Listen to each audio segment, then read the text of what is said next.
말씀은 에스겔 24장입니다. 우리 어제 이제 말씀을 통해서 에스겔은 크게 보면 두 가지 큰 파트로 나눠 볼 수 있어요. 그래서 에스겔의 하나님의 그 진노와 심판에 대한 그런 경고와 그리고 이제 그 회복과 다시금 하나님의 성전 그 영광이 회복될 그것을 우리가 그 회복에 대한 외침이 이제 에스겔의 큰 두 축인데요. 에스겔서 24장 역시 그 일부, 그러니까 그 지금 이제 이스라엘 백성들의 이제 잘못에 대해 그 죄악에 대해서 진노와 심판의 모습을 하나님께서 에스겔에게 환상을 통하여 보여주십니다. 오늘 본문 말씀 1절부터 이제 쭉 오늘 14절까지 나누어 볼 건데, 에스겔서가 제가 이제 읽고 묵상하면서 우리가 에스겔을 이렇게 어렵다고 느끼는 이유 한 가지를 발견했습니다. 뭐냐면 그냥 용어가 조금 어려워요. 이 비유이기 때문에. 그러니까 에스겔에게 환상을 보여주셨는데 이것을 어찌 이렇게 표현할 방법이 없는 거죠. 그냥 오늘 내용은 그거예요. 그냥 하나님이 얘네들 죄 막 녹이 너무 많이 쓰렸으니까 팔팔 끓였다, 끝. 그러니까 우리 팔팔 끓이도록 너무너무 힘들고 막 괴로움을 얻었다. 그게 오늘의 내용인데, 뭐 가마가 어쩌고 뭐 녹을 없애지 않고 화가 있을진저 막 국물을 졸이고 그 뼈를 태우고, 아무튼 뭐 그거예요. 그러니까 얘네들 그 이스라엘 백성들 막 너희들 막 죄악이 팽배하고 가득해서 그냥 가마에 넣고 팔팔 끓일 그날이 멀지 않았으니까 빨리 회개해라. 이제 그것이 핵심이라는 거예요. 자, 그런데 1절부터 우리가 한번 살펴보면요. 자, 아홉째 해 열째 달 열째 날에 여호와의 말씀이 다시금 그 에스겔 내게 임하게 되었습니다. 그래서 하나님은 말씀하십니다. 인자야, 너는 날짜 곧 오늘의 이름을 기록하라 그래요. 이때 때는 기원전 588년 10월 10일입니다. 열째 달 열째 날. 이날에 어떠한 사건이 일어나게 되냐면요, 예루살렘이 바벨론 군대에 의해서 포위되던 날입니다. 그러니까 예루살렘이 바벨론 군대에 의해서 포위되던 그때에 정말 끓는 그런 가마와 같은 곳에 담겨져서 그 밑에 보시면 뭐 녹슨 가마가 등장을 하고 또 녹이 등장하고 가마가 등장하고, 그리고 양 한 마리를 또 각을 떠서 널쩍다리 막 그것들 다 그곳에 집어넣어서 막 팔팔팔 끓이는데 그 가마가 이제 그 녹이 잘 막 띄어지지도 않는다. 그러니까 우리가 지금 우리의 삶과 우리의 마음 속에 이게 찌든 때, 그 묵은 때, 그거 막 팔팔팔 끓이고 막 긁어도 잘 긁어지지 않는 그러한 죄성과 그러한 악들을 이제 너희를 이게 진노하고 심판하는 그 날이 임했다라는 것들을 이야기하고 있거든요. 우리가 여기서 1절과 2절에서 주목해 봐야 할 내용은 무엇이냐면, 지금 에스겔에게 있어서 588년 기원전 588년 10월 9일도 날이고 10월 10일도 날이고 10월 11일도 그에게 그냥 늘 있던 지나가는 날일 거예요. 그런데 아홉째 해 열째 달 열째 날에 그가 기억하고, 인자야 너는 날짜 곧 오늘의 이름을 기록하라 라고 말씀하고 있어요. 매일매일의 일상과 매일매일의 삶 가운데 내가 하나님께서 내게 말씀하시고 명령하시는 그것을 우리가 기록한다. 기록하는 것을 두 글자로 뭐라고 하는지 아십니까? 큐티라고 합니다. 큐티요. 제가 어제도 말씀드렸지만 여러분, 1년 전 이 시간에도 1년 전 9월 24일에도 저는 똑같이 우리가 큐티를 하자, 큐티를 습관화하고 생활화하자 외쳤고요. 아마 1년이 지난 후에도 외치고 있을 거고요. 오늘 저녁에도 외칠 거예요. 여러분, 오늘 저녁에 오시면 제가 이 부분에 대해서 조금 더 많이 나누려고 하는데요. 우리가 어제까지 해왔던 나의 신앙생활의 모습과 오늘의 모습이 같으면 여러분, 내일은 진짜 절망적입니다. 왜냐하면 나의 지금까지 해왔던 신앙생활의 패턴의 열매가 오늘 이 시대의 모습이기 때문이죠. 여러분, 우리가 지금까지 해왔던 습관대로, 지금까지 해왔던 모습대로 지금 내가 신앙생활, 지금 코로나를 얻어맞았는데도 지금 내가 똑같이 신앙생활하고 있으면요, 내일은 코로나보다 더 큰 게 올 수밖에 없습니다. 그게 성경의 가르침이고 우리가 말씀을 통해 얻을 수 있는 지혜입니다. 다시 말해, 우리는 지금까지 해왔던 길대로 우리는 돌아가면 안 돼요. 그대로 해와도 안 돼요. 그것의 열매가 오늘 이 시대의 모습이니까요. 우리가 코로나를 얻어 맞았으면요, 우리는 말씀대로 우리는 완전히 돌아가야 돼요. 다시 말해, 내 삶에 찌든 그 많은 녹들을 우리가 벗겨내야 된다는 것입니다. 우리가 그것을 벗겨내지 못하고 우리가 해왔던 길대로 나아가고, 나 진짜 이 코로나 시대에 이렇게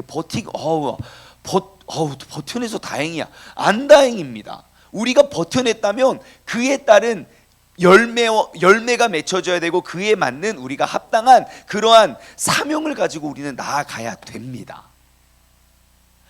그래서 우리가 다시 한번 기억해야 될 것은, 여러분, 우리의 하루하루의 삶 가운데 우리가 매일매일 하나님의 사건으로 우리가 그 날짜를 기억하는 게 아니라 하나님의 말씀으로 그 사건을 기억할 수 있는 우리 모두가 되었으면 좋겠습니다.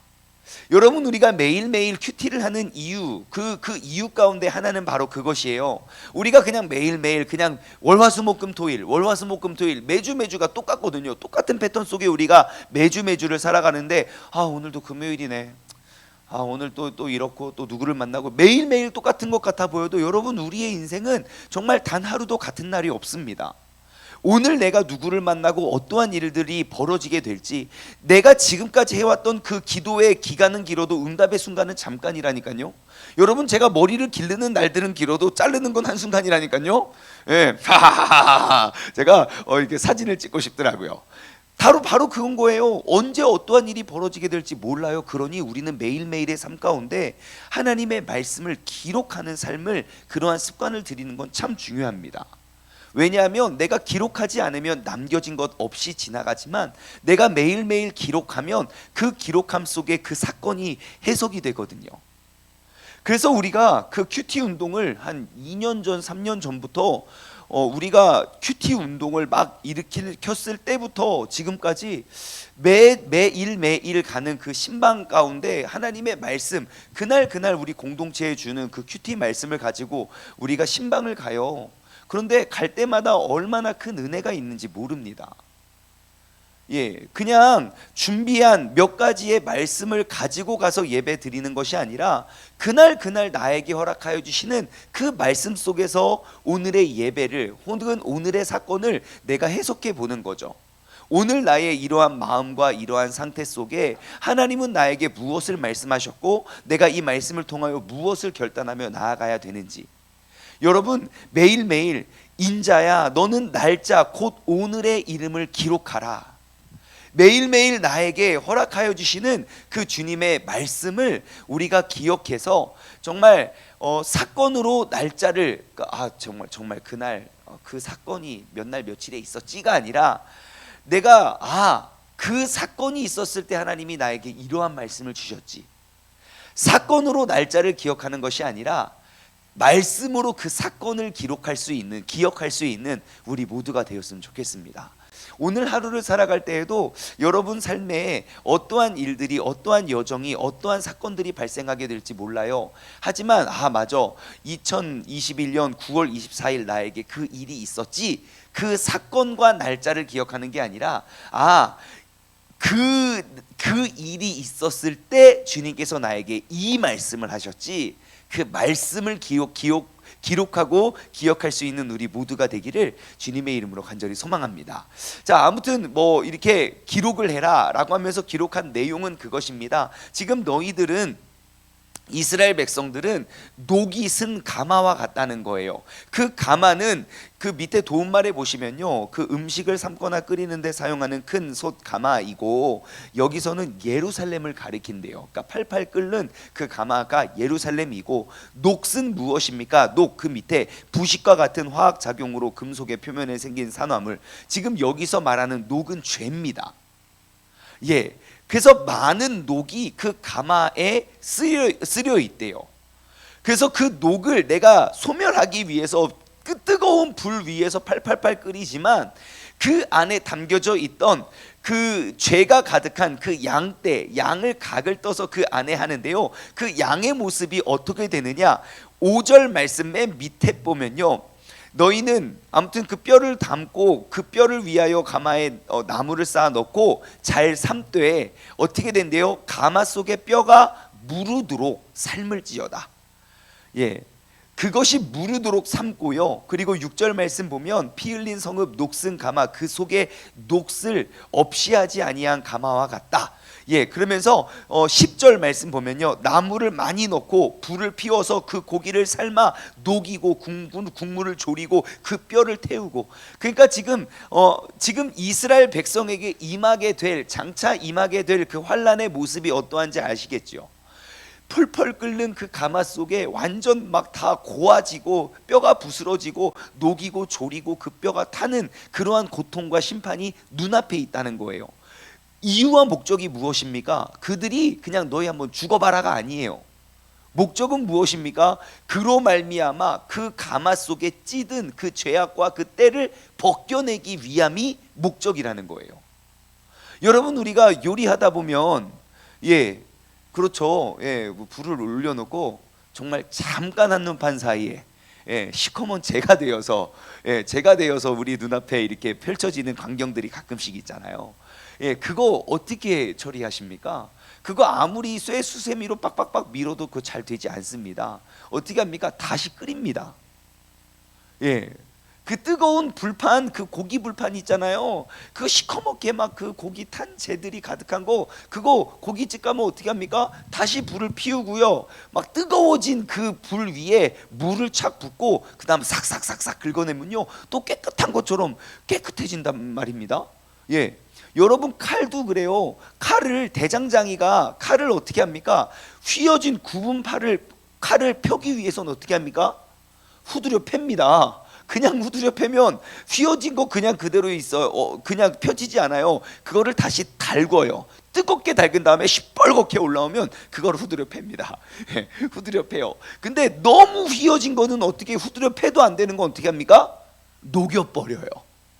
더 뜨겁게 해서 녹여버려서 새로운 정금으로 새롭게 재탄생을 시킨단 말입니다.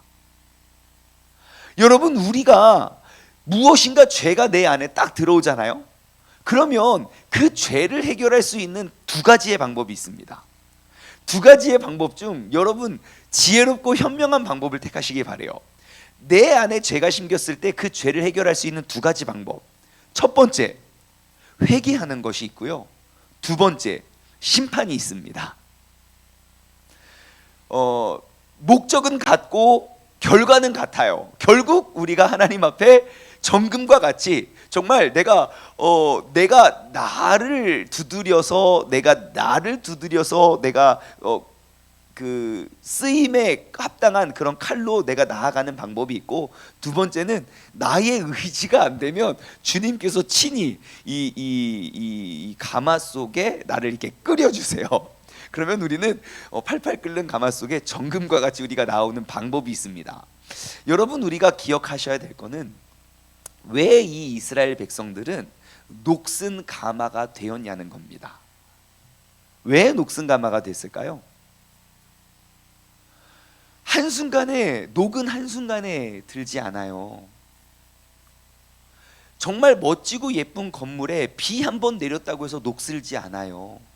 오랜 세월의 흔적이에요. 여러분, 녹슨 가마는 그들이 심겨졌던, 그들이 지었던 잘못된 그 녹이 한순간 그 가마를 정말 쉽게 떨어지지 않는 녹으로 자리 잡지 않아요.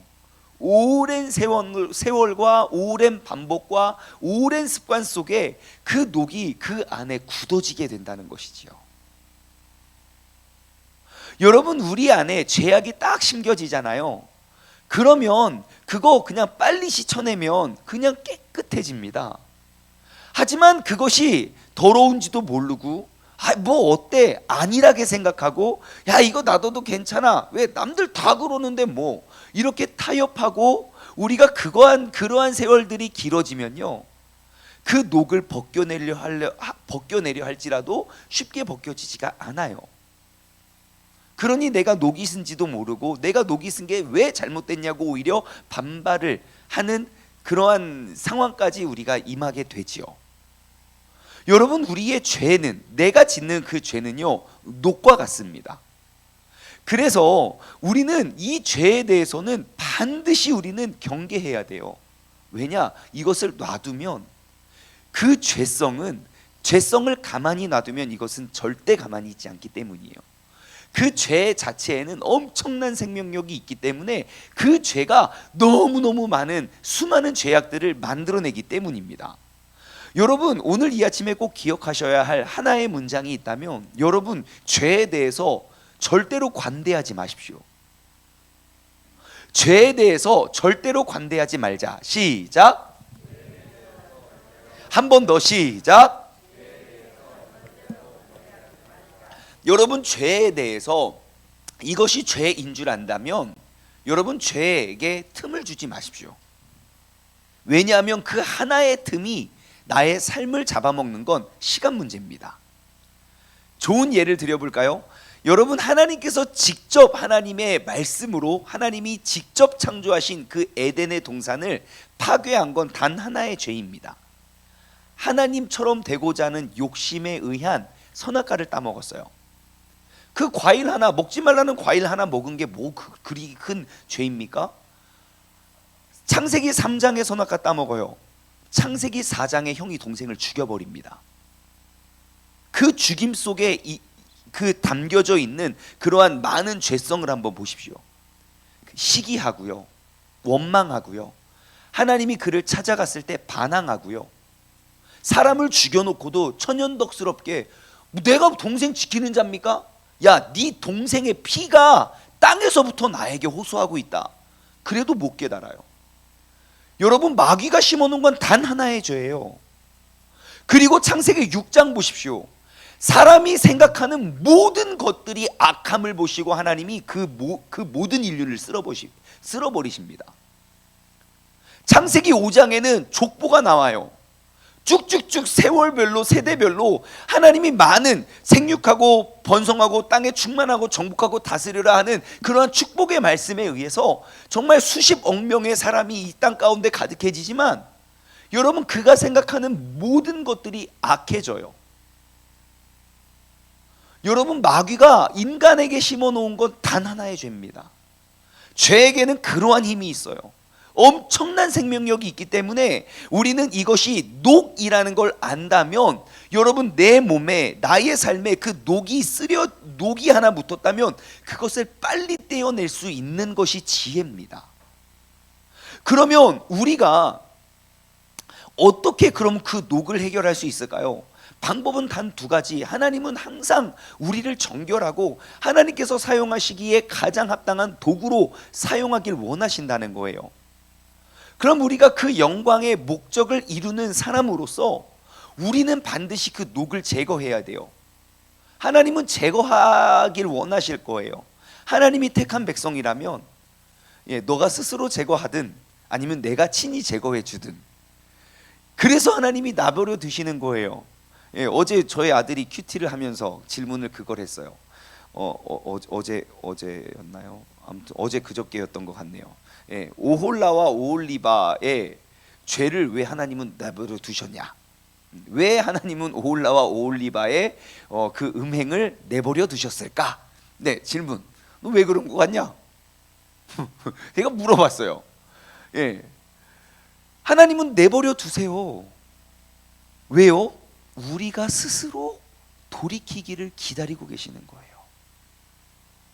하나님이 때리면 언제든지 돌아올 수 있어요. 엄마하고 아빠가 내 죄를 짓는 내 자녀 옆에서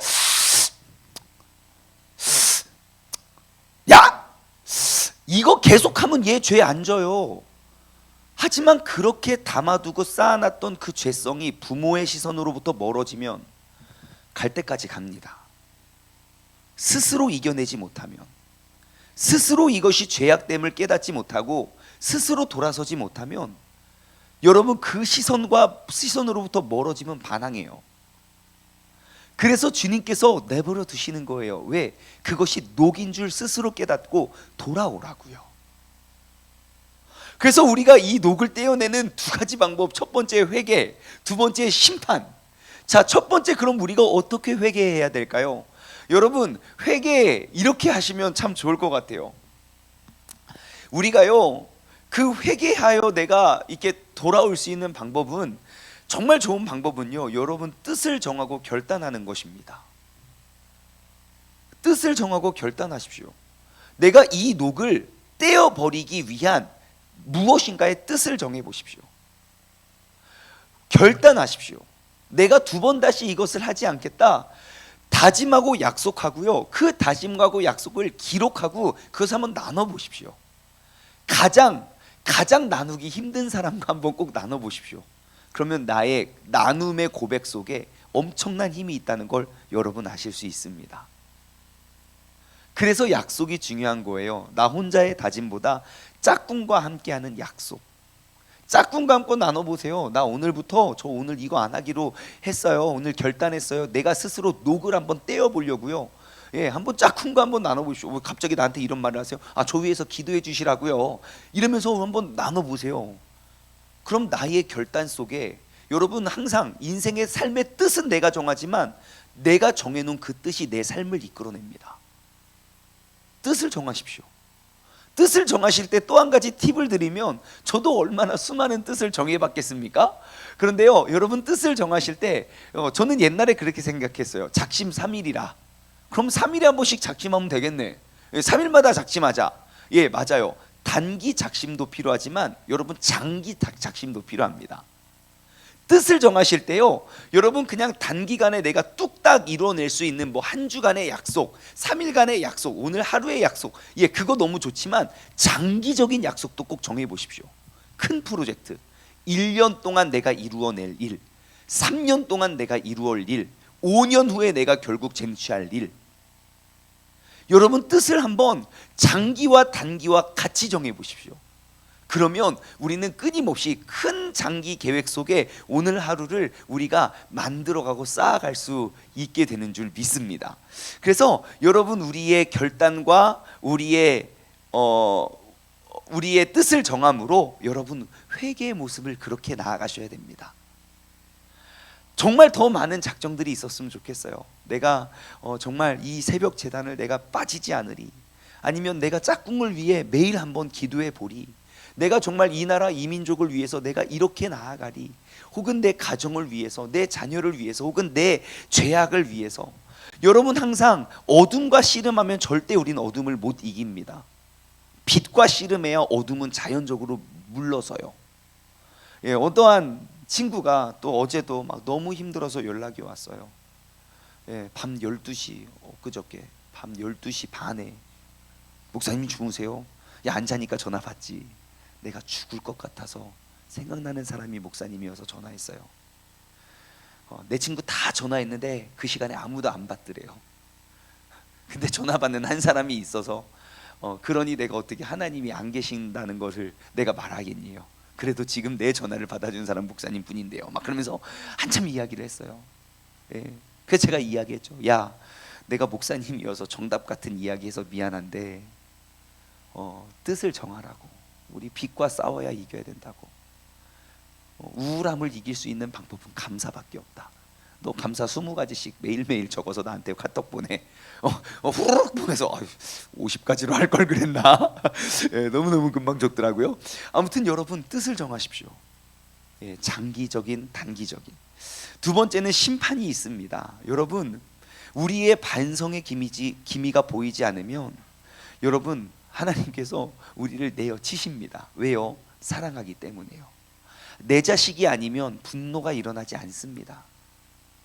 아무리 막 식당 가서 혹은 마트 가서 아무리 깽판 부리고 막 들어눕고 막 소리 지르고 내 자식이 아니면 그냥 왜 이래 그래요. 근데 내 자식이면요 큰일 납니다. 하나님께서 우리를 사랑하심의 증거입니다. 하나님 왜 나에게 이러한 어려움과 이러한 고통의 터널을 겪게 하십니까? 가로 열고 내가 너를 지금도 사랑하고 있단다, 가로 닫고. 혹시 하나님이 나를 딱 부르시는 그 심판의 때가 된다면, 오늘 에스겔서 24장의 주인공이 된다면, 우리는 하나님 나에게 왜 이렇게 뜨거운 가마로 나를 집어넣습니까? 하나님을 원망할 것이 아니라 하나님 지금도 여전히 나를 사랑하고 계시는군요. 내가 지금도 주님 손에 붙들려 있군요. 우리가 감사하면서 주님께 돌아왔으면 좋겠습니다. 여러분 우리의 죄, 내 삶에 있는 그 죄에게 관대하지 마십시오. 죄에게 틈을 허용하지 마시고 오늘 하루를 살아가면서 내 삶에 묻어진 그런 녹들을 띄어낼 수 있는 그런 복된 하루가 되기를 주님의 이름으로 소망합니다. 기도하겠습니다. 하나님 아버지 감사합니다. 오늘 이 시간 이 자리로 비로소 우리는 내 삶에 묻어진 그런 녹을 가만히 두지 않고 내 삶에 심겨진 어떠한 죄악도 나는 그 죄에 대해서 관대하지 않는 사람이 되길 원합니다. 하나님, 내 삶에 피어나고 내 삶에 젖어 들어가고 또 녹이 쓸어가는 그런 모든 것들 오늘 이 시간 그리고 오늘 이 하루를 통하여 내가 깨끗이 정결하게 우리가 씻어내서 주님께 귀하게 쓰임받을 수 있는 믿음의 자녀, 정금과 같이 나아갈 수 있는 복된 주님의 자녀들 되게 하여 주옵소서. 감사드리며 이 모든 말씀 살아계신 예수 그리스도의 이름으로 기도드리옵나이다. 아멘.